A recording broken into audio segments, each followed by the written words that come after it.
Let me ask you something. Axes in fantasy are too big. A big wedge of metal on a stick is fine for splitting wood, but if you're going to fight with it, you generally want something that's a bit more nimble, which is why real axes were... Oh, hang on. Which is why real axes were a lot smaller than the ones you see in fiction, usually. Because this thing doesn't really care. And while some of the massive weapons in history were only used for ceremony or execution, this was a battlefield tool. Capable of being wielded something like a halberd, this could easily be categorized as a pole weapon.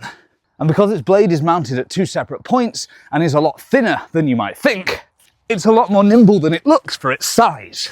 And this is a relatively small one. And if you choke up the handle, it's absolutely no slouch in close quarters either. But it also had another use. Its shorter length compared with other pole arms meant that it could be used as a stand for muskets. And because muskets at the time were trash weapons for people who never learned how to use bows, when they inevitably missed, instead of spending 6 business days reloading, you could just take the stand and charge your enemies. So yeah, hand axes are handy, and great axes are great for axing the really big questions. The Bardiche has you covered.